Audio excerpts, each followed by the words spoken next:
બધાને જય સ્વામિનારાયણ. હવે આપણે ગયા વખતે વિદ્યુત ક્ષેત્રને આકૃતિના સ્વરૂપમાં દર્શાવવા માટે એક સંકલ્પના આપણે જોઈ વિદ્યુત ક્ષેત્ર રેખાઓ. છેલ્લે આપણે વિદ્યુત ક્ષેત્ર રેખાની લાક્ષણિકતાઓ પણ ભણી ગયા. બરાબર? જે વિસ્તારમાં વિદ્યુત ક્ષેત્રની તીવ્રતા વધુ હોય તે વિસ્તારમાં વિદ્યુત ક્ષેત્ર રેખાઓ નજીક એટલે ગીચ હોય. જે વિસ્તારમાં વિદ્યુત ક્ષેત્રની તીવ્રતા ઓછી હોય તે વિસ્તારમાં વિદ્યુત ક્ષેત્ર રેખાઓ એકબીજાથી દૂર એટલે છૂટી આવેલી હોય. અને જો કોઈ વિસ્તારમાં વિદ્યુત ક્ષેત્ર સમાન હોય તો વિદ્યુત ક્ષેત્ર રેખાઓ એકબીજાથી સરખાંતરે અને એકબીજાને સમાંતરે હોય. આવો પ્રમાણ છે. બરાબર? હવે આપણે આગળ જોઈએ. વિદ્યુત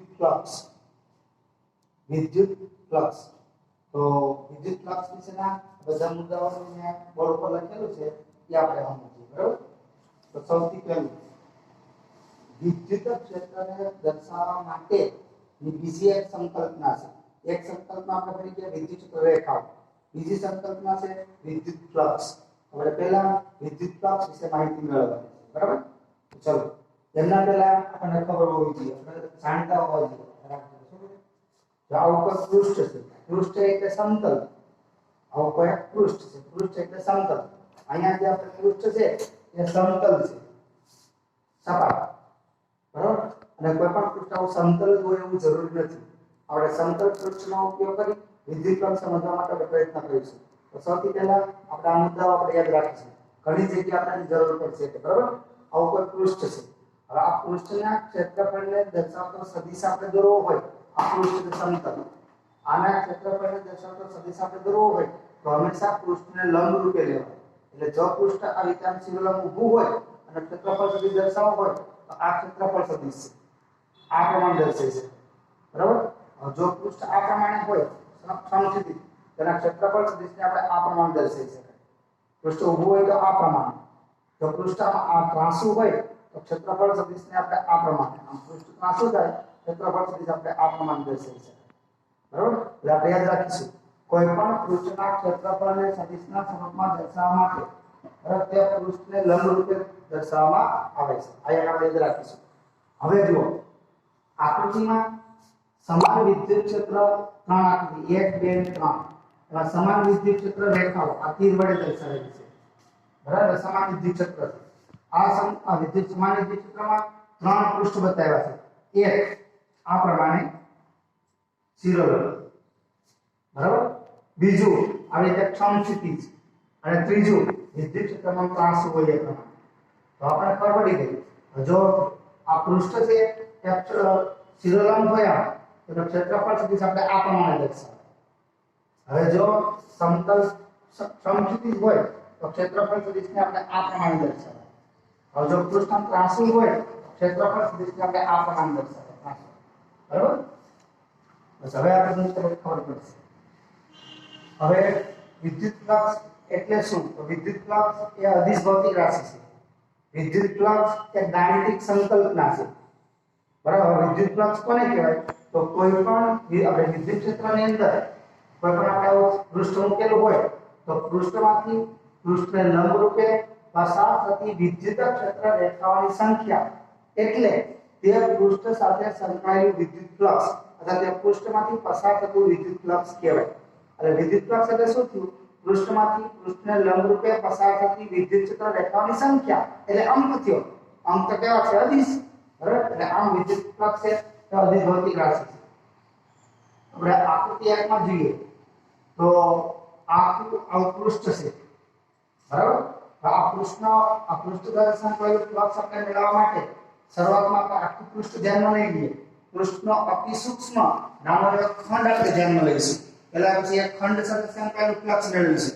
પછી આ પૃષ્ઠનું કુલ ફ્લક્સ મેળવવા માટે આ નાના પૃષ્ઠખંડ જે હોય તેની સાથે સંકળાયેલા ફ્લક્સનો સરવાળો કરવાથી આપણને સમગ્ર પૃષ્ઠ સાથે સંકળાયેલું કુલ ફ્લક્સ મળે. બરાબર? તો આપણે આકૃતિમાં આ પૃષ્ઠ છે અને નાનો એવો પૃષ્ઠખંડ દર્શાવેલો છે. બરાબર?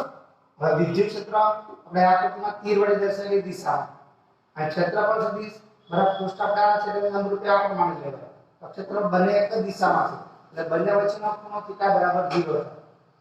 હવે આકૃતિ 3 માં જો પૃષ્ઠ સમક્ષિતિજ છે, વિદ્યુત ક્ષેત્ર સમક્ષિતિજ છે. બરાબર? અને ક્ષેત્રફળ સદિશ આપણે આવી રીતે શિરોલંબ થશે. એટલે વિદ્યુત ક્ષેત્રની તીવ્રતા E અને ક્ષેત્રફળ છે પૃષ્ઠનો ક્ષેત્રફળ છે ડેલ્ટા એ એ બંને વચ્ચેનો ખૂણો 90 અંશ થશે. હવે જ્યારે પૃષ્ઠ પર ત્રાંસુ રાખેલું હોય ત્યારે વિદ્યુત ક્ષેત્ર અને ક્ષેત્રફળ સદિશ ડેલ્ટા એ બંને વચ્ચેનો ખૂણો થીટા થશે. બરાબર.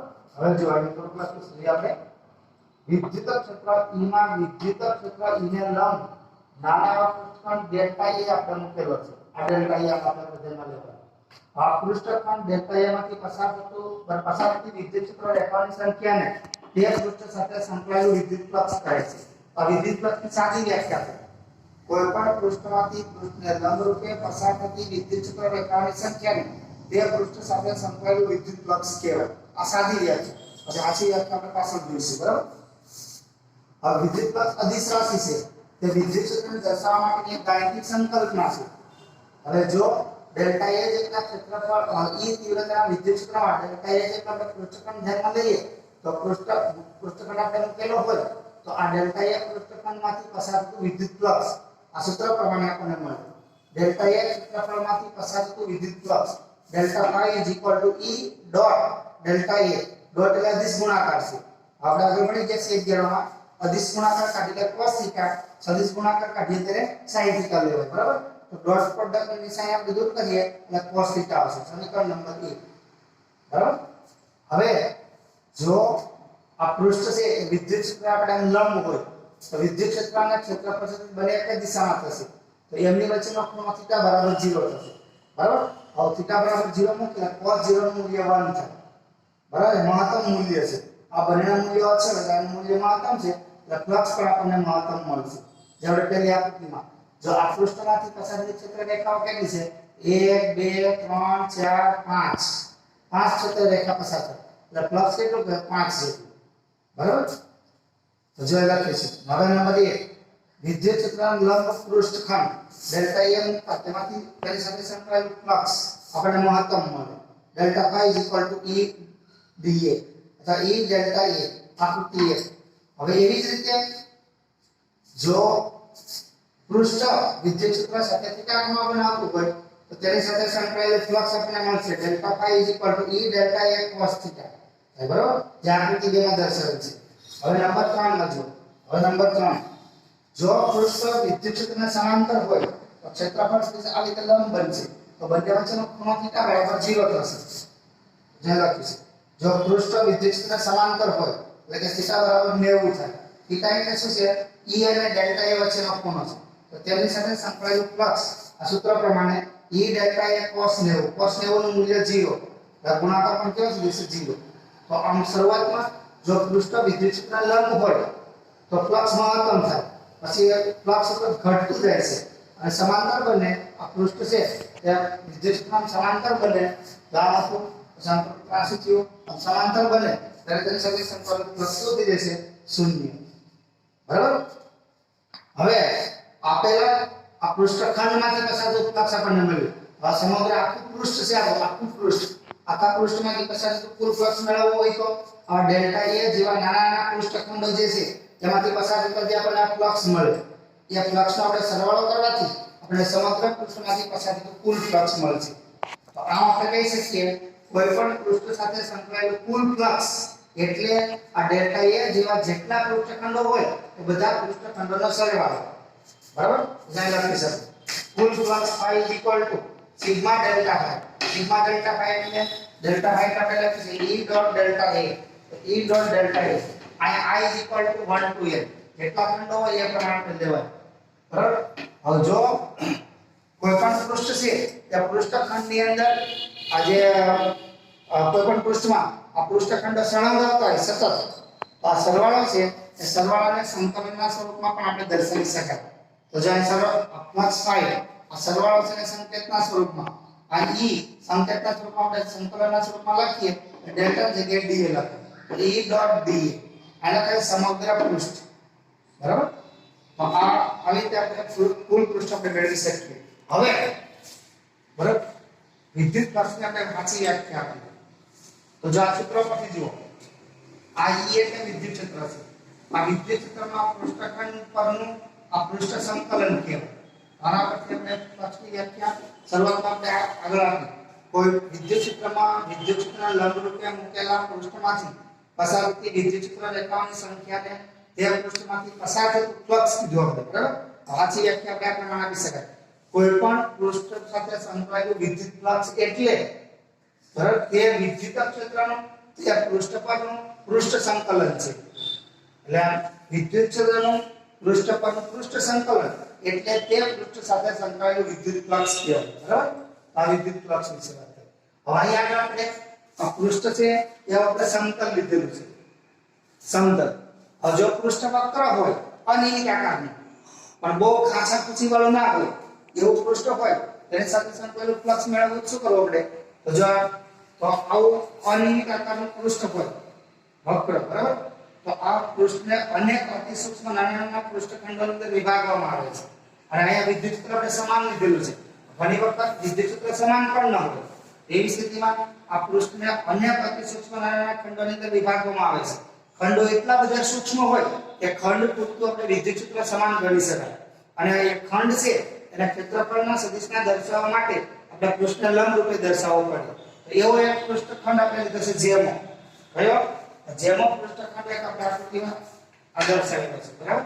તો જો આ જેમા પૃષ્ઠખંડ સાથે સંકળાયેલ પેલા આપણે ફ્લક્સ મેળવવું હોય તો આ ખંડ પૂરતું વિદ્યુત ક્ષેત્ર સમાન હોય. ધારો કે આપણે આકૃતિમાં દર્શાવેલ તીરની દિશામાં છે. આ પૃષ્ઠખંડના ક્ષેત્રફળને દર્શાવતો સદિશ આ જેમ લંબ રૂપે લેવાનો હોય જે આપણે બતાવેલું છે, બરાબર? ધારો કે બે વચ્ચેનો ખૂણો છે એ થીટા છે. તો આપણે આ જેમા પૃષ્ઠખંડ સાથે સંકળાયેલું ફ્લક્સ એટલે ફ્લક્સની વ્યાખ્યા પ્રમાણે કોઈ પણ પૃષ્ઠ સાથે સંકળાયેલું ફ્લક્સ એટલે તે પૃષ્ઠ પરનું વિદ્યુત ક્ષેત્ર અને તે પૃષ્ઠખંડના ક્ષેત્રફળ સદિશનો અદિશ ગુણાકાર ના સ્વરૂપમાં આપણે દર્શાવીએ છીએ. તો આ જેમા પૃષ્ઠખંડ સાથે સંકળાયેલું ફ્લક્સ આપણે આ પ્રમાણે મેળવી શકાય. Delta J5 EZ dot delta AJ. હવે સમગ્ર પૃષ્ઠ સાથે સંકળાયેલું કુલ ફ્લક્સ મેળવવું હોય તો હવે ડેલ્ટા બરાબર J 1 2 3 એટલે 1 તો નંબર આપણે આપીએ તો એ પ્રમાણે આપણને બધા પૃષ્ઠખંડોનું ફ્લક્સ મળી જાય, બરાબર? હવે કુલ ફ્લક્સ phi માટે આ બધા ડેલ્ટા J5 છે એનો સરવાળો તો J 1 to n આ લખી EZ ડેલ્ટા AJ. પછી આપણે આગળ કીધું એ પ્રમાણે જો ખંડો સળંગ હોય તો આપણે એને સરવાળાના સંકલનના સ્વરૂપમાં પણ દર્શાવી શકાય. અથવા સરવાળાના સ્વરૂપમાં આપણે આ પ્રમાણે કુલ ફ્લક્સ phi આ સિગ્માની જગ્યાએ ઇન્ટિગ્રેશન સમગ્ર પૃષ્ઠ માટે, બરાબર? E ડોટ dA આ રીતે આપણને મળે. હવે આપણે જે વિદ્યુત ફ્લક્સ માટે કેટલાક મુદ્દાઓ જો વિદ્યુત ફ્લક્સ સદિશ છે કે અદિશ? તો અદિશ ભૌતિક રાખશું. વિદ્યુત ફ્લક્સનો SI એકમ આ સૂત્ર પરથી જો વિદ્યુત ફ્લક્સનો SI એકમ આપણા સૂત્ર છે એના પરથી જોઈએ તો પહેલું આ વિદ્યુત ક્ષેત્રનો એકમ આપણને ખબર છે ન્યૂટન પ્રતિ કુલમ અને બાજુમાં ક્ષેત્રફળ છે એટલે એકમ મીટર સ્ક્વેર. તો આ આપણને વિદ્યુત ફ્લક્સનો એક એકમ મળે ન્યૂટન મીટર સ્ક્વેર પ્રતિ કુલમ. આપણે આગળ કીધેલું છે વિદ્યુત ક્ષેત્રનો બીજો એકમ પણ છે, બરાબર? વિદ્યુત ક્ષેત્રનો બીજો એકમ પણ છે વોલ્ટ પ્રતિ મીટર. તો વિદ્યુત ક્ષેત્રનો એકમ વોલ્ટ પ્રતિ મીટર લખીએ અને બાજુમાં ક્ષેત્રફળ છે એનો એકમ મીટર સ્ક્વેર લખીએ, બરાબર? એક એક મીટર કેન્સલ થશે તો બીજો એકમ આપણને મળશે વોલ્ટ ઇન્ટુ મીટર. તો વિદ્યુત ફ્લક્સનો SI એકમ છે એ આપણને આ પ્રમાણે મળે ન્યૂટન ઇન્ટુ મીટર સ્ક્વેર પ્રતિ કુલમ. Coulomb square coulomb. અને બીજો એકમ વોલ્ટ પ્રતિ મીટર પરથી આપણને મળે વોલ્ટ ઇન્ટુ મીટર. હવે આપણે આનું પારિમાણિક સૂત્ર, બરાબર? તો પારિમાણિક સૂત્ર માટે જો વોલ્ટ એટલે વિદ્યુત સ્થિતિમાનનો તફાવત 11માં આપણે પરિમાણ ભણી ગયા છે. વિદ્યુત સ્થિતિમાનના પરિમાણ છે m1 l2 બરાબર t-3 અને a-1. આ વોલ્ટનું વિદ્યુત સ્થિતિમાન બાજુમાં મીટર છે એટલે આવશે l1, બરાબર? તો આમ આપણને વિદ્યુત ફ્લક્સનું પારિમાણિક સૂત્ર મળે m1 l3 આ l2 ને 3 થશે, બરાબર? t-3 અને a-1 બધાને લખશે. વિદ્યુત ફ્લક્સનું પારિમાણિક સૂત્ર m1 l3 t-3 a-1. હવે કોઈ પણ પૃષ્ઠ સાથે સંકળાયેલું વિદ્યુત ફ્લક્સ છે કે ધન, ઋણ કે શૂન્ય હોઈ શકે. એનો આધાર પૃષ્ઠખંડ અને વિદ્યુત ક્ષેત્રની દિશા, બરાબર, એના પર રહેલો છે. બંને વચ્ચેના ખૂણા ઉપર. તો જોઈએ આપણે જો વિદ્યુત ફ્લક્સ ધન, ઋણ કે શૂન્ય હોઈ શકે. એમાં નંબર 1 જો આ વિદ્યુત ક્ષેત્ર E અને ક્ષેત્રફળ સદિશ A વચ્ચેનો ખૂણો થીટા 90 કરતા નાનો હોય એટલે કે લઘુકોણ હોય એટલે કે 0 અને 90 ની વચ્ચેનો અથવા 0 સુધીનો ખૂણો હોય તો આપણને cos θ નું મૂલ્ય ધન મળે. તો આપણે આ સૂત્ર છે E ડેલ્ટા A cos θ. તો 0 થી કરી 90 બરાબર 0 અને 90 ની વચ્ચે 0 તથા 0 અને 90 ની વચ્ચે cos નું મૂલ્ય આપણને ધન મળે છે. એટલે આપણને પ્લસ છે એ ધન મળશે. ઉદાહરણ લખીએ. જો θ લેસ ધેન 0 એટલે કે 0 less than or equal to θ less than 90 હોય તો cos θ નું મૂલ્ય આપણને ધન મળે. પ્લસ ધન. હવે જો વિદ્યુત ક્ષેત્ર અને પૃષ્ઠખંડ વચ્ચેનો ખૂણો 90 કરતા મોટો બરાબર 180 એના કરતા નાનો હોય તો cos વિધેય છે એનું મૂલ્ય ઋણ મળે. તો આપણને પ્લસ ઋણ મળે છે. હવે જો વિદ્યુત ક્ષેત્ર અને પૃષ્ઠખંડ વચ્ચેનો ખૂણો 90 અંશનો હોય તો cos 90 એટલે 0 થાય અને પ્લસ નું મૂલ્ય પણ 0 થશે. તો ધ્યાન રાખવાનું છે. જો θ ગ્રેટર ધન 90 એટલે 90 કરતા મોટો હોય એટલે કે બરાબર ખૂણો છે θ એ 90 કરતા મોટો અને 180 તેના કરતા નાનો હોય તો cos θ નું મૂલ્ય ઋણ મળે. તેથી પ્લસ આપણને ઋણ મળશે. બીજો પોઈન્ટ જો θ બરાબર 90 હોય તો cos θ નું મૂલ્ય 0 થાય એટલે પ્લસ 0 થાય. આ ઉપરાંત આપણે વિદ્યુત ક્ષેત્ર રેખાઓ પરથી પણ પૃષ્ઠ આપણે સાથે સંકળાયેલ ફ્લક્સ ધન ગુણ કે શૂન્ય છે એ આપણે જાણી શકીએ. જેમ કે જો અહીંયા એક પૃષ્ઠ છે. આ પૃષ્ઠમાંથી વિદ્યુત ક્ષેત્ર રેખાઓ બહાર જાય છે. આપણે આગળ પડી ગયા ને ધન વિદ્યુતભારની વિદ્યુત ક્ષેત્ર રેખાઓ ધન વિદ્યુતભારથી દૂર તરફ હોય. ઋણ વિદ્યુતભારની વિદ્યુત ક્ષેત્ર રેખાઓ ઋણ વિદ્યુતભાર તરફ હોય. એના પરથી પણ આપણે પ્લસ ધન ગુણ કે શૂન્ય છે એવું નક્કી કરી શકાય. તો જો આ એક પૃષ્ઠ આકૃતિમાં બતાવેલું છે. આ પૃષ્ઠમાંથી વિદ્યુત ક્ષેત્ર રેખાઓ બહાર જાય છે. એટલે અર્થ શું થયો? આ પૃષ્ઠમાં ધન વિદ્યુતભાર છે. બરાબર આપણે ધન વિદ્યુતભારનું વિદ્યુત ક્ષેત્ર ધન હોય તો પ્લસ આપણને ધન મળે. હવે જો કોઈ પૃષ્ઠમાંથી વિદ્યુત ક્ષેત્ર રેખાઓ બહાર તરફ જતી હોય તો તે પૃષ્ઠ સાથે સંકળાયેલું વિદ્યુત ફ્લક્સ છે એ ધન ગણાય. ધ્યાન રાખીશું. જો વિદ્યુત ક્ષેત્ર રેખાઓ પૃષ્ઠમાંથી બહાર જતી હોય તો પ્લસ ધન ગણાય. એવી જ રીતે અહીંયા કરજો. આ બીજું પૃષ્ઠ વર્તુળાકાર બતાવ્યું છે. એમાં વિદ્યુત ક્ષેત્ર રેખાઓ અંદર દાખલ થાય છે. બરાબર જો કોઈ પૃષ્ઠમાં વિદ્યુત ક્ષેત્ર રેખાઓ દાખલ થતી હોય દાખલ થઈને એટલે અંદર દાખલ થશે. પસાર થવું એવું નહીં. પસાર થવું એટલે આરપાર નીકળી જવું થાય. બરાબર માત્ર દાખલ થયો શબ્દ ધ્યાન રાખજો. જો કોઈ પૃષ્ઠમાં વિદ્યુત ક્ષેત્ર રેખાઓ દાખલ થતી હોય એનો અર્થ શું થયો? ઋણ વિદ્યુતભારની વિદ્યુત ક્ષેત્ર રેખાઓ ઋણ વિદ્યુતભાર તરફ હોય તો પ્લસ આપણને ઋણ મળે. આ બીજું. હવે નંબર 3 જો કોઈ પૃષ્ઠમાંથી વિદ્યુત ક્ષેત્ર રેખાઓ પસાર થતી હોય એનો અર્થ શું થાય? આ પ્રમાણે જો આ પૃષ્ઠમાં જેટલી ક્ષેત્ર રેખાઓ આવે છે પર દાખલ થાય છે તેનું ફ્લક્સ કેવું થશે? ઋણ. અને જે ક્ષેત્ર રેખાઓ દાખલ થઈ પછી બહાર જાય છે તો બહાર જતી ક્ષેત્ર રેખાઓ માટે ફ્લક્સ કેવું બને? ધન. તો જેટલી ક્ષેત્ર રેખાઓ દાખલ થશે એટલો આપણને ઋણ ફ્લક્સ મળશે. એટલી જ ક્ષેત્ર રેખાઓ બહાર જતી હોય એટલે એટલું ફ્લક્સ આપણને ધન મળે. અને આ પૃષ્ઠ સાથે સંકળાયેલ કુલ ફ્લક્સ લઈએ તો જેટલું ધન હતું એટલું ઋણ એટલે બેઝિક સરવાળો કેવો છે? 0. તો આમ જો કોઈ પૃષ્ઠમાંથી ક્ષેત્ર રેખાઓ પસાર થતી હોય દાખલ થઈને પછી બહાર નીકળતી હોય બરાબર પહેલી સાથે સંકળાયેલું ફ્લક્સ આપણને શું મળશે? 0. ફરી વખત એક વખત જો કોઈ પૃષ્ઠમાંથી ક્ષેત્ર રેખાઓ બહાર જતી હોય તો તે પૃષ્ઠનું ફ્લક્સ કેવું ગણાય? ધન. જો ક્ષેત્ર રેખાઓ પૃષ્ઠમાં દાખલ થતી હોય તો ફ્લક્સ આપણને ઋણ મળે. જો પૃષ્ઠમાંથી ક્ષેત્ર રેખાઓ પસાર થતી હોય તો ફ્લક્સ 0 મળે.